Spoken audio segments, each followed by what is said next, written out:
actually also initiated the Healing the Earth page of the International Healing Story Alliance and leads the Byron Circle of Talents. Where you find the time? That's amazing. And today she has a fantastic storytelling performance for us entitled Red Cap and the Cheeky Sneaky Dingo.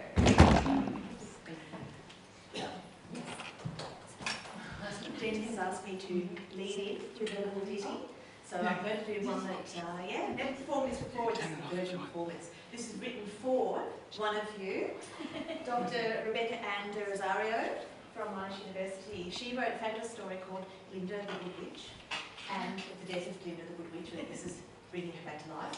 And we've got a new verb which we've brought into the language called glindering. And never have enough verbs. And glindering is a combination of glimmering and meandering in a very whimsical and naughty way. Oh, won't you come a-glindering before we reconvene? Our spindles are spindling a lovely golden green. So glinda here and glinda there and swindle if you dare. When mischief is dwindling, we'll bring enough to spare. Oh, won't you come a-glindering? I wonder what we'll find. A quirk or a queeling, a gleam in every mind.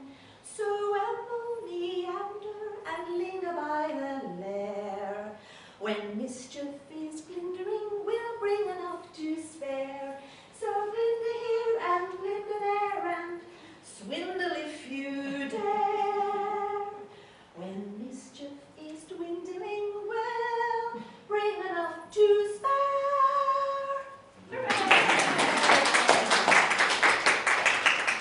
Thank you so much, Louisa, and bringing your beautiful fairy energy, which will be also represented in my story.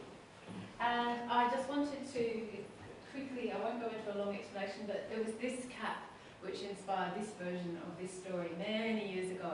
It's been through many, many versions and redrafts, and it's actually still dynamically changing in me. It's not settled yet. But I've had the great fortune of being able to get advice from the Queensland Parks and Wildlife Service rangers on Fraser Island, and also the Bachelor people, the traditional custodians of Fraser Island. One of the rangers, Bachelor rangers, has actually, amazingly, there was an Aboriginal ranger in the story, without me knowing that there were such things on Fraser Island. And one of those men, Conway, has actually helped with this story to make it accurate and make it environmentally accurate. And I tell it with permission from the Bachelor people. So in that sense, I would like to acknowledge the elders of the Bachelor land and elders past, present and emerging. And with that, I'm feeling very nervous.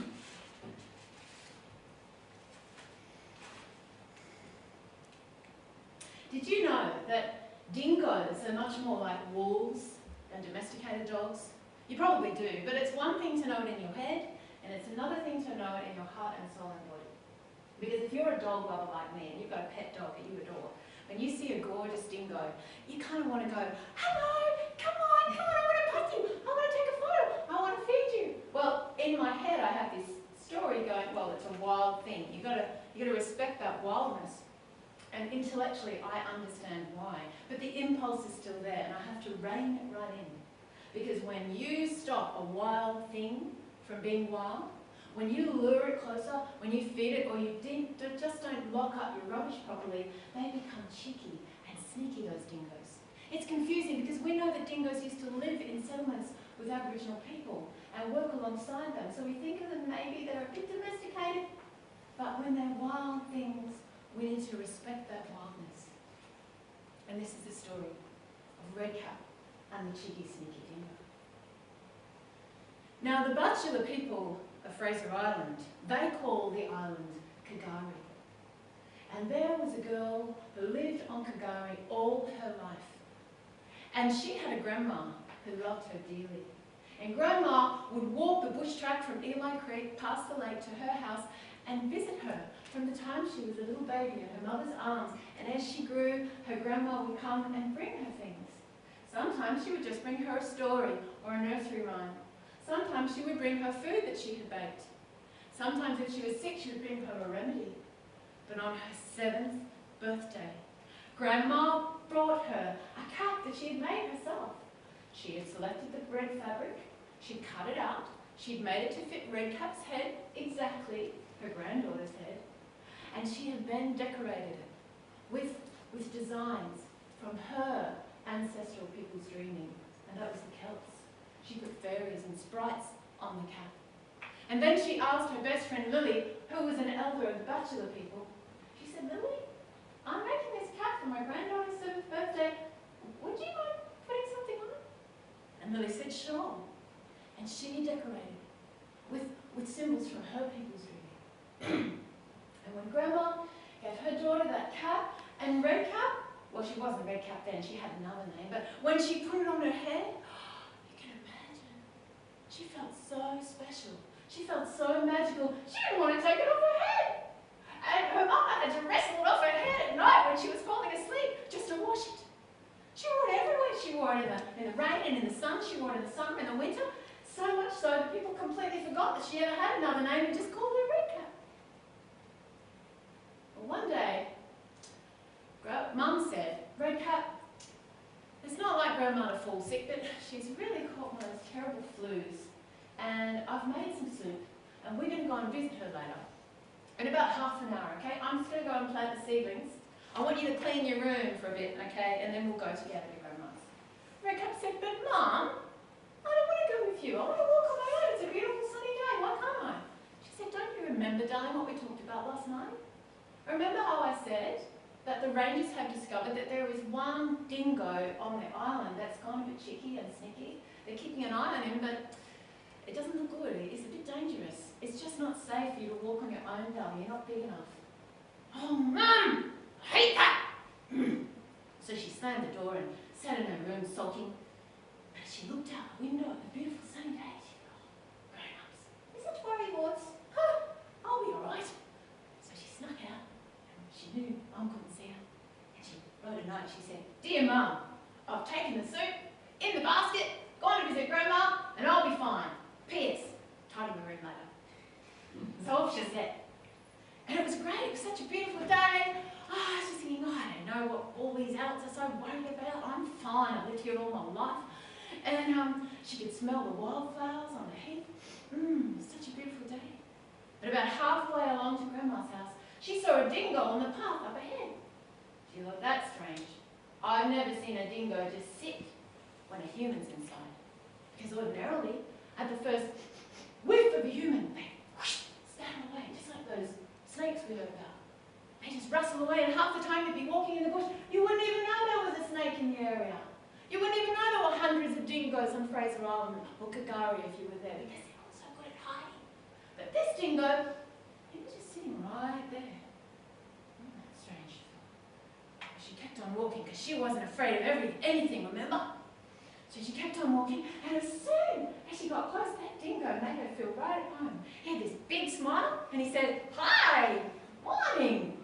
Wow, I really like the cap you've got on. It's awesome." She said, "Thanks, I know. It's kind of deadly, isn't it? my grandma and Lily made it for me. You like it?" And she turned around and showed him. He said, "I do. I like it a lot. So where are you going on this beautiful sunny day, eh?" She said, "Well, I'm going to visit Grandma. It's not like her to get sick, but, well, just today, I'm going to go and visit her with some soup." He said, "Really? Oh, right. She's sick, is she?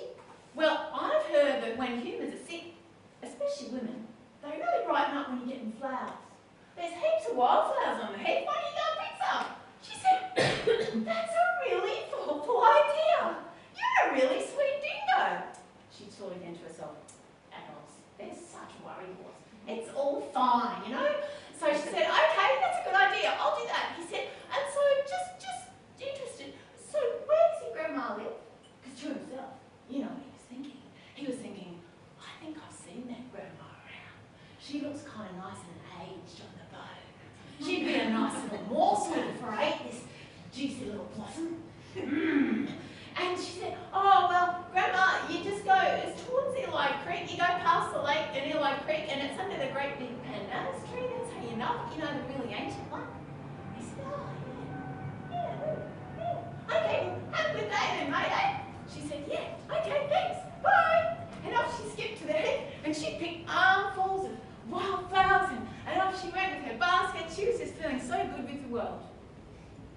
Well, meanwhile, of course, the dingo, he ran as fast as he could. And remember, this is the cheeky, sneaky dingo, not just any ordinary dingo.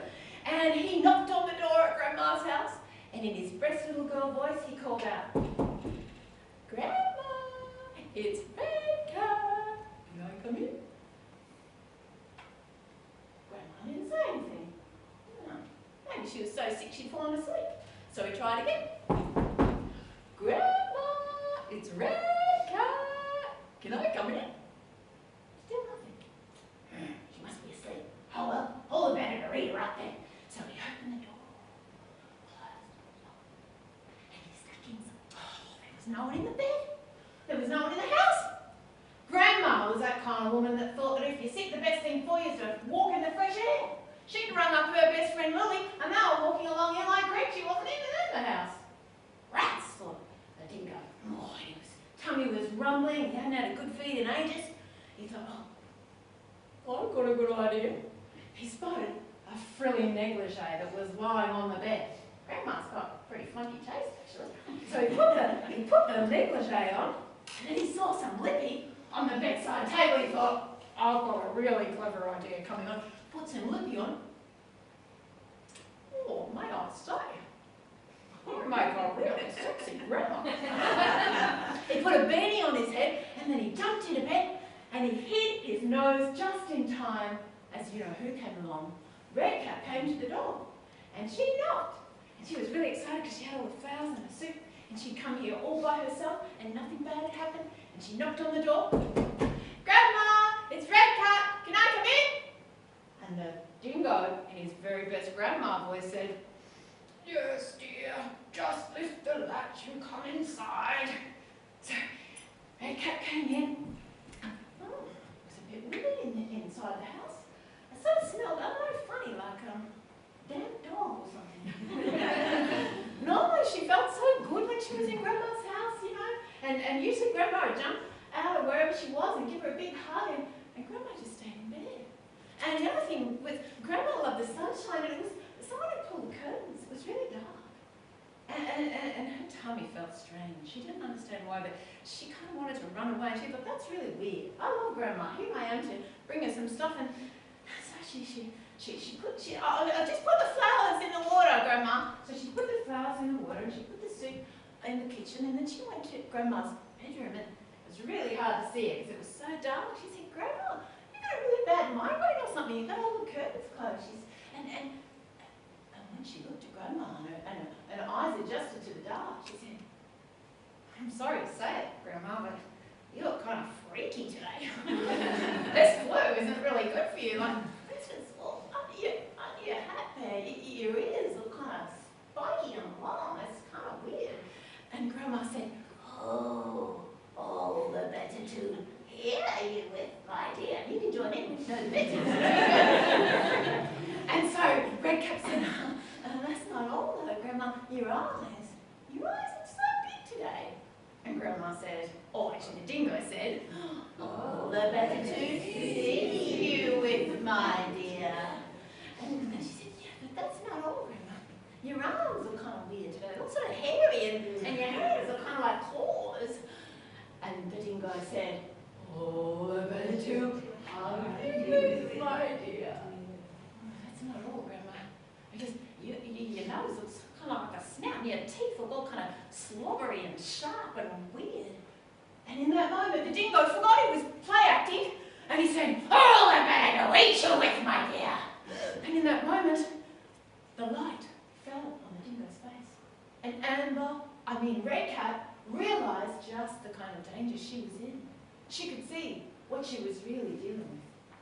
And then the dingo realised, oh, he'd forgotten his role play, and he quickly made up an excuse. He said, "Oh, I'm terribly sorry, dear. Oh, this flu must be making me so grumpy." You know what it is, when you get older, you get a bit grumpy as you get older. "No, I'm sorry, I was just joking. You know that story." Well, it's all right, dear. Now, Red Cat, rooted to the spot, was thinking as fast as lightning.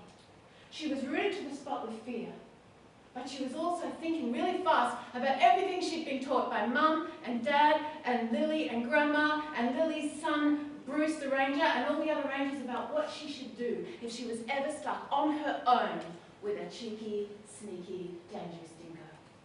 And she thought to herself, I can't run, because if I run, he'll jump on me and attack me. But I can't just stand here either. I need to get higher than him. I need to get higher, I need to hold the stick, and I need to be really fierce. So she saw a broom just within reach. So quick as a flash, she grabbed the broom, she jumped up on the table and she went, "Yeah, yeah, you can't get me, you cheeky, sneaky dingo." And the dingo, he was thinking, I really want to eat her, but his instinct was kicking in. And she looked so tall and so fierce with that stick, and she was being so strong with her voice that, he actually started backing away.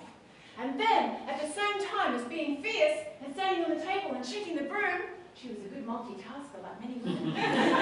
She was also sending mental images out to the fairies and the ancestors and the angels and all the spirits of the island. A help signal, because did you know that unless you ask them to help, they're not allowed? You know that, Louisa. I know you would know that. Because they need permission. But once you give it to them, bang, they're off. And they were buzzing around as faster than lightning and fast probably as well. And found the closest adult that could help, Redcap. And it was Bruce, the Aboriginal Park Ranger, Lily's son. And he was in the forest, and suddenly he just knew that he needed to grab a stick, get in the ute, and go straight away to Grandma's house, which he did. And he jumped in his ute, and he got there, and Redcap heard the ute rumbling outside, and she thought, oh, thank goodness, thank goodness. And as soon as the dingo heard the sound of the ute, he backed away as well, and then he hid behind the bed, as he was afraid of utes and what might come out of them. And Bruce, he came in the door with his big stick, he said, what are you doing up on the table, Redcap, figuring out a new dance or something? She said, no, Bruce, there's a dingo, just over the bed, look, hiding behind there. And the dingo, he jumped out behind the bed, and he scooted past Bruce before he could do anything, out the door and towards Eli Creek. Bruce ran after him, got in his ute, and followed the dingo. He could tell where he was going. And the dingo snickered, you can't catch me, I'm a sneaky, cheeky dingo. And Bruce ran and drove as fast as he could. Now, Bruce wasn't feeling happy. He was a park ranger, he'd signed up to protect wild things, and he knew what he would have to do to this dingo. And the dingo was thinking, I've jumped over this river before, I'm going to jump over the river and Bruce will never find me, So he ran and he ran, and Bruce got out of the ute just in time to see that dingo leap out over Eli Creek. But for some strange reason, on that particular day, Eli Creek was running faster and wider and deeper than it had ever run before. And the dingo, the cheeky, sneaky dingo, never made it to the other side. He landed with a splash in the middle of that deep, wide current, was swept away like a piece of driftwood and drowned. And that cheeky, sneaky dingo was never seen again. Well, Bruce wasn't very happy about that. But he went back and he found Redcap, who was a bit of a wreck, as he would be, with knees like jelly, and put his arm around his shoulder. And just then, in came Grandma and Lily. They're saying, what's going on here? There's some kind of party? You didn't invite us to, or what? And then Redcap's mum came in saying, young lady, I thought I told you to wait for me. And Bruce said, wait. I reckon what we need to do is sit down, have a nice cup of tea, maybe a slice of cake, and let Redcap tell her story. Because she's been through a bit today. And that's what they did. They sat down, they balled the billy, they had a cup of tea and a piece of cake while Redcap told her story.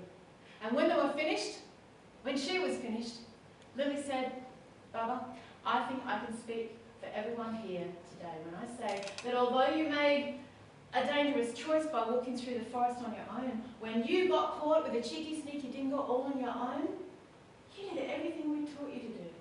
You remembered not to run. You remembered to get higher than the dingo. You remembered to use a stick, and you remembered to be fierce, and you remembered to ask the spirits and the fairies for help. And the spirits and the fairies, nobody but Lily and the grandma could see them. They were all buzzing and taking a bow. And my darling, we're very proud of you. You've done well. But what are we going to do about all these people who keep feeding the dingoes and luring them and stopping them from being wild? What are we going to do? And Bruce said, I know. We have these great big signs up that say, do not feed the wild animals. Do not feed the dingoes. And they keep doing it. And Red Cap said, well, I've got an idea. I reckon we should tell this story to explain to them exactly why you mustn't ever feed them or lure them towards you. And that's what they did. They used it as an environmental education story. And as she grew up, Red Cap took her old name, which was Amber, and she donated her red cap. And everyone told all the visitors to Kagari the story of Red Cap and the cheeky, sneaky dingo.